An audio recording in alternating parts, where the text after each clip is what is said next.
இயேசு கிறிஸ்துவின் பிறப்பில் என்ன ஒரு விசேஷம் இருக்கிறது, என்ன ஒரு சிறப்பு இருக்கிறது என்ற யோவான் 1:29 சொல்லுது, இதோ உலகத்தின் பாவத்தை சுமந்து தீர்க்கிற தேவனுடைய ஆட்டுக்குட்டி. இயேசு கிறிஸ்து பிறந்த நோக்கம் உலகத்தில் எல்லா மனுஷருடைய பாவத்தை நீக்குவதற்காக. ஏது ஆட்டுக்குட்டி என்று சொல்லப்பட்டிருக்கிறது அப்படின்னா, இயேசு கிறிஸ்து பிறப்பதற்கு முன்பாக பழைய ஏற்பாடுல ஜனங்கள் தங்களுடைய பாவங்களை நிவர்த்தி செய்ய யாத்திராகமம் 29 அதிகாரத்தை படித்து இருந்தீர்கள் என்றால் உங்களுக்கு அந்த இடத்துல சொல்லப்பட்டிருக்கிறது, ஒரு ஆடை பலி செலுத்த வேண்டும், குற்ற நிவாரண பலியாக, பாவ நிவாரண பலியாக.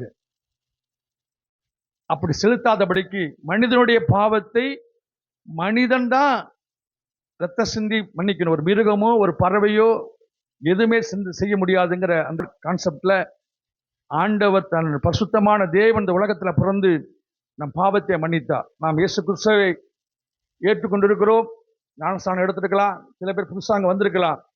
உங்கள் பாவத்தை மன்னிப்பதற்காக தான் இயேசு வந்தார். இயேசுவை ஏற்றுக்கொள்வது வேற, வழிபடுறது வேற. நம் பாவம் மன்னிக்கிற அந்த நிச்சயத்தோடு நாம் இருக்கிறோமா?